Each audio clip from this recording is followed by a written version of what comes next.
Now, Sports Talk with Broads. Here's Hunter Brody. Oh, the Phillies do it to us again. They stink. They fall to the Baltimore Orioles 5-4. When Andrew Knapp is producing you runs, you're going to be in some trouble, okay? This was such a trash game. Not only that, I had to watch it on some channel that didn't even have HD. What is going on here? I know there was an overload with the Sixers and the Flyers in the playoffs, but you're telling me I got to watch this game on some channel I never even heard of, and you can't give me a good enough picture where I can see the damn baseball in HD. It's 2020. That pissed me off. I don't know what pissed me off more. Rhys Hoskins grounding out into a double play 3 times in this game? One of them in a big situation when it was tied? Or the fact that I can't see the damn baseball because it's in standard def? Oh man, this team is frustrating. And that's why I claimed from the jump, I think that they are going to be out of the playoffs in a year where the playoffs is expanded. What a joke. Before we dive more into this game, sadly we have to do that. This episode is sponsored by Orbit Energy and Power. There's no risk and no need for investment when going solar. Orbit Energy and Power will make sure that you receive all the state and federal incentives available when switching to solar. With an solar energy system, you can even increase the value of your home by an average of 4.1%. Make sure you check out their information. It's in the description. Let's talk about Zach Eflin's day. He struggled when it came to the slider and the curveball. The Orioles did damage when he threw those pitches. You saw what he can do with the sinker. He goes 6 innings. He did allow 7 hits and 4 earned runs, but he struck out 10, which is a career high for him. So I don't think that it was a bad outing whatsoever. You strike out 10 in 6 innings, that's a good day at the office, but I do think he needs to clean up some things as well. He did lose the lead, which you can't have happen. You did allow a couple hits, more than a couple, 7 hits to be exact, as I stated. Now, some of those hits were some bloops that happened out in left field in front of Andrew McCutchen, and during that time, I questioned, holy hell, is Andrew McCutchen not where we need him to be when it comes to the fielding? Or was that in no man's land and the ball dropped there and blooped in front of him because of, hey, that's just how it works sometimes? I feel it's a little bit of both. I saw the way that Andrew McCutchen was running, and I'll be honest with you, it wasn't as if I was truly satisfied with the way that he was moving out there. Now, granted, we understand what happened to him last season and the injury, and now he's returning and his age, so I get it. I'm not totally crucifying the man. It's just something that I noticed when watching those plays. So I was intrigued by Zach Eflin, but at the same time, I think he needs to clean some things up. But here's the thing. If Zach Eflin's your 5th starter, I think you can live with a performance like that with your 5th starter. If he's the back end of your rotation and he's showing you spurts of 10 strikeouts and he's leaving you intrigued at times, I think that that's fine. You need to realize he's not your number 1, he's not your number 2, he's not your number 3. You're talking about the back of the rotation. So with that being said, I think that he's giving you enough in that spot, in that role as we speak. I just want to see him maybe utilize that slider differently. You can't be putting him in some of the spots that he put them because anybody in this league is going to be able to take that out of Citizens Bank Park, and you saw that happen. Now, the Phillies actually took the lead early on because of Andrew Knapp. And it was one of those, just like what happened last night with Roman Quinn diving in the outfield, or with what happened when Gene Segura and Rhys Hoskins, I can't believe I have to relive that moment, but here I am, when that all happened and the ball dropped. Technically, that's a hit because it didn't hit anybody's glove. Well, they totally misplayed the ball, and because it went by the left fielder, that allowed Andrew Knapp to technically get an RBI double, but that should have been caught anyway. It doesn't matter, though, because the only thing that matters is they get a 1-0 lead. But instantly, the Orioles get a home run to tie it up 1-1. I was surprised. In the bottom of the 3rd inning, the Phillies played some small ball. Rhys Hoskins walks, shocker. Bryce Harper, because of the big shift, lays a bunt down. And you've now seen him do this a lot. You've seen him do this consistently. And nobody would do that originally once you saw the shift. Once you saw the shift at one point with baseball, all these left-handed hitters kept saying, I'm going to go for it. I'm going to go with it. I'm going to continue to try and hit the baseball to the right side. I'm going to do me. I'll worry about the launch angle. I'll worry about the exit velocity. I'll worry about hitting homers. I don't care if they shift everyone over. But Bryce Harper seems to be making an adjustment mentally going, if you're going to give me that third base side, I will take that third base side. And here he goes, laying down a bunt. So now they're moving some runners over. JT with a single, scores a run. Didi Gregorius with a sack, scores another run. Now the Phillies are up 3-1. Small ball in 2020 in what universe? In what world? Are you telling me there's small ball happening in this year, in this era of baseball? It's almost hard to fathom, but you saw it. And here's the crazy thing about it. It worked. Wow. They actually scored runs. They actually produced. Maybe, just maybe, someone will see that and utilize those numbers. How about that? The problem, though, they lost the lead. Now it's 3-3. Now it's 4-3. Top 7, now it's 5-3. And in that 7th inning, Adam Morgan, did he have a tough night? Adam Morgan. It's like the guys that they bring in that you need to rely on, whether that's by default or it's because they've been around the league for a little bit of time, more so than some of these rookies that they stockpiled and threw at you this season. You need those guys to perform. Tommy Hunter, Adam Morgan, Alvarez, Hector Neris. These guys, you put a lot of pressure on them because that's all you have. But guess what? Do it. Figure it out. Make it work. And I'm disappointed in Adam Morgan because last year he went through a really solid, successful stretch, and now he looks like he did a couple seasons ago when he was embarrassing and we were booing him out of this city.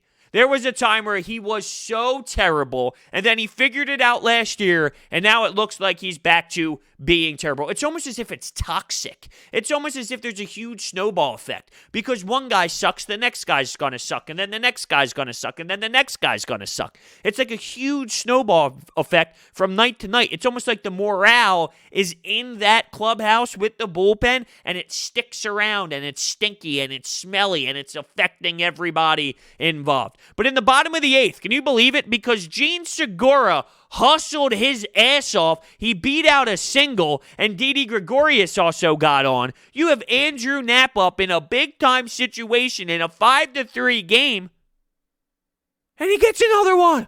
And he provides another spark. And he had 3 hits on the night total. That made it a 5-4 baseball game. And the Phillies had a chance to make some noise in that 8th inning. Andrew McCutchen up, runners on, hits it to the third base side, to the shortstop side, and here comes Ruiz out of nowhere, and he gets a glove on it and tosses it where the ball, not a good toss at all, where the ball just dribbles on over to second base, and they get Andrew Knapp. This play was sensational. It was a really smart play, great play, unbelievable work ethic, and they were able to get out of that inning, the Orioles were, and I thought that was the time, that was the moment for this Phillies team to maybe take hold of this game, at least tie the game up, right? At least be able to produce one more run. I thought that would be the chance. Andrew McCutchen to that left side, but they made a stellar defensive play to shut down that inning, and from there, it was essentially all over. So I mentioned Rhys Hoskins grounding out. A 5-4-3 double play 3 times, and shame on me for getting sucked in the last couple days of having better approaches to the plate and actually squaring up the ball a bit better. And I did claim, look, it's not where I want it to be at all, but maybe if I wanted to take an optimistic approach, you saw better than he was giving us when it came to the approach. But holy hell, this is bad. And coming into the season, I didn't have faith at all for Rhys Hoskins. My gut told me he wasn't going to figure it out because he was changing his philosophy with his hands. Then he comes into this season and he automatically changes it before the season even begins. What were you doing then? How do you focus all offseason long on changing your hands, and then right when the season starts, you change it back to what it once was, and you called it a hybrid, so it's a little bit of both. I mean, if you're already doing that, if you're already switching things up and changing things in your head, you're done. You are so lost mentally. You are overthinking everything, and that's what you're seeing in this one. That is bad. I mean, what he did at the plate today was so disgusting. With these double plays, you got to be better. And him and Segura, when you look at their batting averages, it's not good enough. And at what point do you go from, hey, this is baseball, you give them time to work out of it, to let's make a change. Let's bring up Alec Boehm. Let's make a move. Scott Kingery wasn't working. Guess what? Phil Gosselin played. Now, sadly, Phil Gosselin goes 0 for 3, and he wasn't that big-time spark that he has been, and I think that is fair. I mean, that happens at times, and there's no way he was going to keep that up consistently, what he was doing, because that's not him. Sort of like what Andrew Knapp is doing right now. That's not him, so eventually this will cool off as well. Phil Gosselin can't be your everyday guy, but you saw them have a different approach when it came to this lineup because Phil Gosselin gave you more than Scott Kingery. So if Rhys Hoskins isn't giving you enough, and if Segura's not giving you enough, what can you do? And there's a couple things. You could just put Boehm at first base, but then what does that say to Rhys Hoskins? Are you giving up on him? And if you are, that doesn't look good for trade value-wise, if there's any trade value there to begin with. I mean, I'm sure that there's some teams that look at Rhys Hoskins and go, I can make this guy a 50-home run hitter, probably the New York Yankees. I swear to God, if the Yankees had Rhys Hoskins, he might be a 70-home run hitter, and he would turn into gold just like that, because that's what that organization does. I don't even think he has much trade value, but my point is, you just giving up on Rhys and throwing him to the bench and putting Alec Boehm there? I don't think that that's something that you can do. Can you put Gene Segura at second base and then tell Scott Kingery to sit on the bench, and then you put Boehm at third? Well, what does that mean for Scott Kingery? Is he done? Are you giving up on him? It's such a weird, fluky, odd situation because it's a 60-game season. In 162, you can give these players plenty of time to get out of this funk. You can give these players plenty of moments to work for it and find ways to find themselves again, and you don't have that in the 60-game season. It's a sprint, and if it's not working, do you change things up because you want to win now? It's already seeming like this organization has their mindset on long-term more so than winning. It seems that way by the decisions by Joe Girardi, the way that he speaks about these pitchers, their arms, making sure that they're okay, thinking about the long term, having to pull them early and protecting them from themselves because they would never take themselves out of the game. The way that he's approaching this, it just sounds as if long term is in play over this 60-game season. And while I do agree with that mindset, you got to find a happy medium. You got to find a mix. Yes, to a degree, you do need to focus on the long-term health of Aaronola, Arrieta, and all these other guys, although Arrieta's coming off the books, but that doesn't mean you just run him out of the ground. Or do you? Nah, I'm kidding. Come on. I got more respect than that. At the same time, though, you got to value winning. Because here's a 60-game season where, hey, if you're playing good baseball, you can win this damn thing. And it's not a long grind. And you don't have time for that epic collapse that they continue to do in August, heading into the last month. I guess the only difference here is they're not even going to make it to that point where they have the epic collapse because they're just going to be miserable throughout. 5-8 is so bad. It's so pathetic. And it's a shame because they should not be in this situation, even if the bullpen is this bad. You got to beat up on the teams like the Marlins and the Orioles, and they are not doing that. And this Orioles team, can you argue it's better than what they've been over the last couple years? I don't know if they actually are. This might be the product of the 60-game season that I'm talking about right now, where teams value, hey, let's go win it now because it's a shortened season, compared to thinking about it as a 162. You're seeing that with certain teams, and I think that's what is happening with the Orioles. The Orioles are not some lethal team by any means. The Phillies should have enough to take care of these squads, even with this dumpster fire of a bullpen, and they are not doing that. Now, Blake Parker got his go. He had 3 Ks and allowed 1 hit in 1 1/3. By the way, Adam Morgan's stat line was 2/3 of an inning, 3 hits, 1 earned run, and a walk. Rosso got in the game as well. I laugh, though, when these bullpen guys come in. Although, besides Adam Morgan, Blake Parker and Rosso did not cause any damage like we are used to seeing in this recent time. It would be embarrassing if they got swept by this squad by losing tomorrow's game. At 4 o'clock, a nice afternoon tilt with Jake Arrieta on the mound, with Eshelman on the bump for the Orioles. And this team has already seen Eshelman, and he did a pretty good job against this lineup when they did meet during the spring training 2.0 exhibition games, if you will. I believe it was. Yes, it definitely was, because they haven't played the Orioles yet in regular season play. So it would be really embarrassing to lose 3 games to this team. And what does that mean mentally? I just wonder where this team is at in their heads. Where are they at? You have guys that are working their asses off, competing so hard. You got Bryce Harper, who's playing so damn well right now, and it should get recognized more. But when your team is 5-8, how does it? And you have guys like Didi, who I'm really loving, and I want this team to extend. I want this team to bring him back. I want him to be here in the Phillies uniform, because when you look at Stott, who they drafted, he's not going to be ready for a couple seasons. Bring Didi back. Have him play that position until Stott is ready. You know he's looking for a deal. But I just wonder how many teams or how many players look at this team, look at this Phillies organization, and they talk to themselves and go, I want to be here. Because if I was playing baseball right now and I looked at the way management dialed up this bullpen heading into the season, I would be really confused. I would have so many questions. I would be concerned that they can't properly assess what talent is all about. And I know when things go south, things can really go south, and people can get uncomfortable, and the clubhouse can turn on one another, and things can get ugly. That's where someone like Joe Girardi, you would expect, he's been around the game enough where things like that won't happen. But you never know, because losing baseball games make people frustrated. These competitive athletes, these pro athletes, they care about winning to the point where things will eat them alive, and it can cause problems. And if they think deep down that they should be better based off of everything other than the bullpen, like their hitting should be better, or maybe their starting pitching should be better. If they feel that way, if they feel that they are good enough to win more than they are, well then that's when the frustration's really going to lie.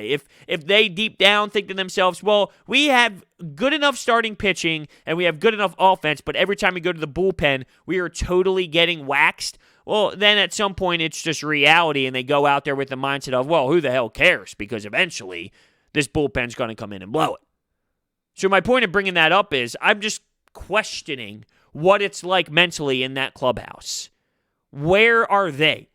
Because I know they're not dumb people. They see it. Whether they say it to the media or not because they give you coaches speak or players speak, they see the glaring hole. It's as simple as going to MLB.com, checking out the bullpens, and looking at all the Phillies relievers and what their ERA is and what their team ERA is out of the bullpen. It's as simple as that to know that is a big-time issue. So they're not dumb. They've all been around the game long enough to see it. When you lose games like this, or when you lose games to teams that you should beat, I've been in locker rooms, and it can get ugly. Some teams battle back, a.k.a. the Washington Nationals, and other teams, it snowballs into a really ugly situation. Now, support for Sports Talk with Broads is brought to you by Manscaped, who is the best in men's below-the-belt grooming. Manscaped offers precision-engineered tools for your family jewels. They obsess over their technology developments to provide you the best tools for your grooming experience. When you're in the shower and you have the LED lights and you got the quiet stroke technology with the Lawnmower 3.0, there is nothing better. Their third-generation trimmer features advanced skin-safe technology with their cutting-edge ceramic blade to reduce manscaping accidents. You don't have to worry about cutting yourself at all. The battery lasts up to 90 minutes. As I mentioned, the LED lights, the 7,000 RPM motor. Trim that junk of yours. It's very important to be properly groomed downstairs. Your balls will thank you. Get 20% off and free shipping with the code BROD at manscaped.com. That's 20% off with free shipping at manscaped.com and use the code BROD. So a lot of question marks when it comes to this lineup. And I think the question should be asked, what do they do? Do they continue to throw out this lineup and see what happens with Rhys, and see what happens with Kingery, and see what happens with Gene Segura? Or do you make a statement? Do you tell them, hold on a second, produce, or you're not going to be playing? But what's the alternative? Phil Gosselin, okay, that's going to run out at some point. All right, as much as I love it and I get all happy about it because it's funny, it's going to run out at some point. What are your other options? Neil Walker? Do you put JT Realmuto at first base and you catch Andrew Knapp? Well, that's not really going to happen. You can't not have JT Realmuto behind the plate. He's special defensively. So, no, that would never be a scenario long term. The point I'm bringing up is, what are your options other than Bohm? And how can you expect Bohm to walk in and just be instantly stellar and change the entire outcome? You saw Spencer Howard's debut, right? This is Major League Baseball. It's a different beast when you get called up. And that's not to say Alec Bohm isn't going to be a player eventually and be an above-average hitter in this league, but to expect that to happen instantly, how can you do it? Now, you could argue, well, the alternative's not working in Rhys and Kingery and Gene Segura, which is a fine argument. So, sure, is it worth the chance? Yes. But what if he's hitting 200? What if he hits 188? At what point do you switch back then? And what does it mean for the current players that you want out right now? What does that mean for Rhys? What does that mean for Kingery? I don't think it's as easy of an option. I don't think it's as easy as a decision as just get them out of here and figure it out from there. I think it opens up so many other question marks and so many other issues down the road. The real fix here, and I'll tell you pretty easily what it is, play better baseball. Play better baseball. It's as simple as that. Be more assertive. Expect more of yourself. Expect more. Go up there and do what you do best. Another guy I can't stand right now, to be honest with you, is Roman Quinn. And that dive in the outfield really bothered me, and it got me on my bad side. Roman Quinn, I could do without. Give me Haseley. I want Adam Haseley up there. I think he gives you better at-bats, and I think he's more professional than Roman Quinn. Smarter baseball player, and can still defend beautifully. And sure, Roman Quinn has this game-changing speed, but he's also making mental mistakes and doing it more than once. Give me Adam Haseley. And I know they don't trust him with the lefty-lefty, so he's not going to be utilized in certain spots, while Roman Quinn can handle things up the bat when it comes to different matchups. But please, I'm done with it. I'm done. Thank you all so much for listening. I can't believe I have to sit through this baseball season, but here we are. And look, we didn't have sports for how long? 4.5 months? And here I am complaining when the Phillies are 5-8 that this season's going to be dreadful. Look at me. How can I do that? How dare I go down that road already? Well, I just did. Thank you all so much, and I will see you next time.